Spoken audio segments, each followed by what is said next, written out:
Hello guys, ഇന്ന് നമ്മൾ ഇടുക്കിയിൽ 12 വർഷത്തിലൊരിക്കൽ പോകുന്ന നീലക്കുറിഞ്ഞികൾ കാണാൻ വന്നിരിക്കുകയാണ്.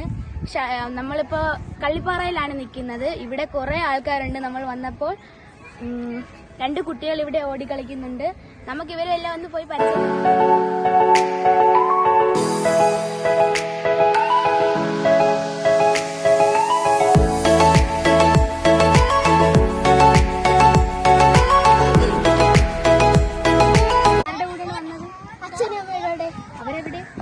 അവിടെ ഇരിക്കുന്നു. നിങ്ങൾക്ക് നീലക്കുറിഞ്ഞി ഇഷ്ടപ്പെട്ടോ? നിങ്ങളിപ്പോ ആദ്യമായിട്ടാണ്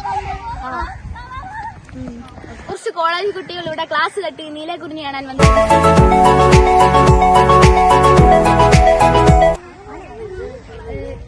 നിങ്ങളുടെ സ്ഥലം എവിടെയാണ്? ഏത് കോളേജിൽ നിന്നാണ് വരുന്നത്? കോളേജ്. നിങ്ങൾ എത്ര ദിവസം ഇവിടെ നിൽക്കും? അപ്പൊ നിങ്ങൾ നീലക്കുറിഞ്ഞി ഇതിനു മുമ്പ് കണ്ടിട്ടുണ്ടോ? ഒരു ഫാമിലി ഇവിടെ സന്തോഷത്തോടെ നീലക്കുറിഞ്ഞി കാണാൻ വന്നിട്ടുണ്ട്. നമുക്ക് അവരെടുത്ത് പോയി ചോദിക്കും. അവിടെ നീലക്കുറിഞ്ഞി കുറെ പൂത്തുടങ്ങുന്നു. അത് മാത്രമല്ല അവിടെ പറയാനായിട്ട് ഇടയ്ക്ക് ഒരു തമിഴ്നാട്ടിന്റെ ഒരു ഭാഗവുമുണ്ട്. നല്ല ഭംഗിയാണ്. ഹായ്, നിങ്ങൾ എവിടെ നിന്നാണ് വരുന്നത്? കോട്ടയം. നിങ്ങൾ ആദ്യമായിട്ടാണ് നീലക്കുറിഞ്ഞി? അതെ. നിങ്ങൾ എവിടെയാണ് സ്റ്റേ ചെയ്യുന്നത്? എത്ര ദിവസത്തേക്കാണ്? 3 ദിവസം. നിങ്ങൾ ഇനി വരാനായിട്ട് താല്പര്യമുണ്ടോ? നീലക്കുറിഞ്ഞി കാണാൻ 2 ഫോറിനേഴ്സ് ഇവിടെ വന്നിട്ടുണ്ട്. നമുക്ക് അവിടെ പോയി പരിചയപ്പെട്ടിട്ട് വരാം. I'm a YouTube blogger. Shall I ask you some questions? You are from London. How long you are staying here? 10 days. When did you start your journey from? We started our journey before 2 weeks ago. Okay. How long are you staying here?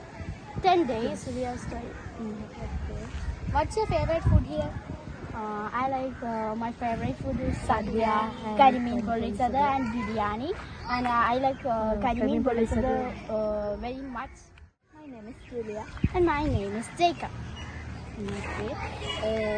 Did you know the history of Neelakurinni? No, we have searched in Google.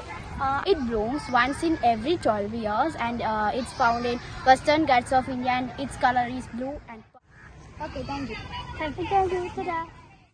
നീലക്കുറിഞ്ഞിയുടെ ഭംഗി ആസ്വദിക്കാൻ കുറച്ച് north Indians ഇവിടെ എത്തിയിട്ടുണ്ട്.